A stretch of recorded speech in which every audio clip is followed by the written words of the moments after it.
और उसको जा के एक सिलेक्शन कमेटी में बहुत सारे पढ़े लिखे विद्वान आदमियों को शामिल किया कि भाई तुम जा के इधर उधर के देशों में जाओ और वहाँ क्या नियम कानून है जिससे देश में सारी चीजें ठीक ठाक चले, ऐसा कुछ लेके आओ।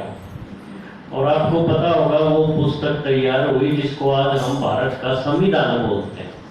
और संविधान देखो, सारे नियम कानून सारी चीजें हमारे देश की उस संविधान अनुसार चलती हैं, उससे ऊपर कोई भी नहीं है।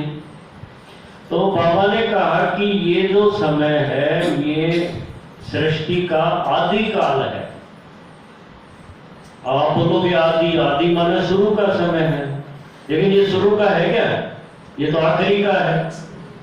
हम बोलते हैं ये आखिरी का है, लेकिन दोनों चीजें हैं, आखिरी भी है और शुरू का भी है, क्योंकि ये चक्र है, एक पहिया है।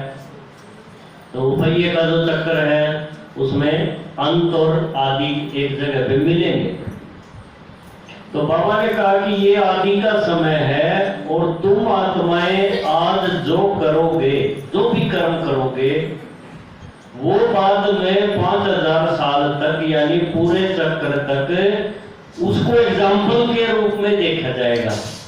जैसे आप देखो सुप्रीम कोर्ट का कोई निर्णय हो, सुप्रीम कोर्ट देश की सबसे बड़ी कोर्ट है, तो उसके जो जज हैं वो जब कोई फैसला देते हैं किसी भी मुद्दे पे, तो बाद में जो मुकदमे आते हैं वो फैसला उस पहले वाले फैसले के कारण उनका निर्णय होता है कि भाई उस केस में ऐसा हुआ था और ये भी ऐसा ही है, यानी रेफरेंस दिया जाता है।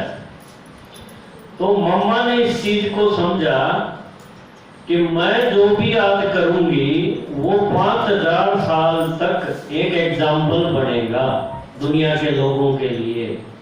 जब भी समस्याएं खड़ी होंगी तो आदि काल को रेफर किया जाएगा कि आदि काल में ब्रह्मा ने या ब्रह्मा के बच्चों ने क्या किया था, वो हम करेंगे। और देखो भक्ति में, कर्म कांड में आज तक उन चीजों को फॉलो किया जाता है। वैसे खूब समाज सुधारक आए, उन्होंने कर्म कांडों को बुरा बताया, लेकिन क्या लोग उसको छोड़ पाए? नहीं, क्योंकि इस समय जो परिस्थितियां हैं वो वैसी परिस्थितियां कभी नहीं आती पूरे कल्प में।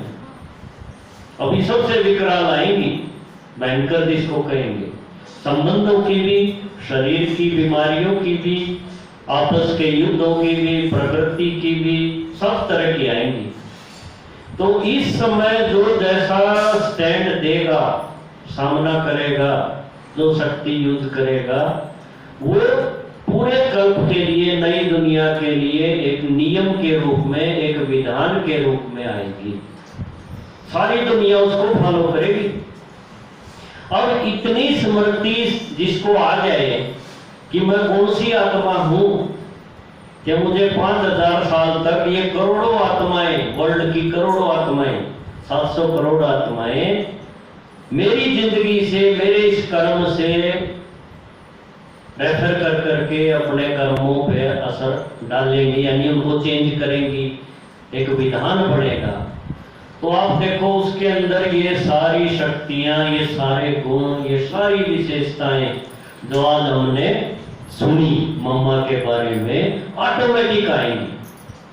वो कर ही नहीं सकता, उल्टा काम उसे होगा नहीं। सिर्फ ये एक स्मृति पे वो खड़ा रहे कि मैं कौन सी आत्मा हूं, मैं विधान रचने वाली आत्मा हूं, मैं आदि रचना हूं। भगवान ने जो शुरू में रची वो मैं हूं। मुझे देख के ये सारी दुनिया अनेक जन्मों तक मेरी इस कर्म गाथा से कुछ ना कुछ लेगी। ये अगर मेरे अंदर पक्का हो जाए, चाहे सुबह पक्का करो, रात को करो, दिन में करो, आपकी इच्छा है, लेकिन पक्का करने की बात है एक यही कि और सारी स्मृतियां दूर हो जाए जो दुनिया ने दे रखी है, उनको हम यूज तो करें जहां जरूरत है, लेकिन उनको पक्का न बनाए। पक्का किस चीज को बना ले कि मैं वो आत्मा नहीं हूं जैसे ये और साधारण है, मैं इसके लिए नहीं हूं। मुझे तो शिव ने पैदा किया है अभी कुछ विशेष काम के लिए, और विशेष काम क्या है कि नई दुनिया कैसे चलेगी, उसमें एंट्री कैसे हो सकती है, एंट्री करने के बाद मेरा कौन सा स्थान होगा, कितनी ऊंची पद पे मैं जा सकता हूँ, ये चीज को देख के अगर मैं चलूं और फिर वो स्मृतियां ले लूं कि मुझसे ये सब लेंगे, आज नहीं 5000 साल तक लेंगे, तो मुझे नहीं लगता कि कोई आदमी अलबेला रह सकता है। उसका अटेंशन अपने कर्मों पे इतना जबरदस्त हो जाएगा कि हर एक उसके कर्मों को देख के बोलेगा ये महावीर है, ये मोरध्वज है, ये राजा हरिश्चंद्र है, ये दुर्गा मैया है, ये जगदम्बा है। हो ही नहीं सकता कि उनके मुंह से ऐसा नहीं निकले। तो मुझे तो लगता है मम्मा ने ये स्मृति को जबरदस्त अपने अंदर भर लिया, और उसके बाद कोई भी उसका एक्ट जो है वो गलत नहीं हुआ। और आने वाली दुनिया जो 5000 साल तक जो चलने वाली नई दुनिया आएगी, उसमें ये एग्जाम्पल सेट करके वो चली गई। अच्छा, ओम शांति।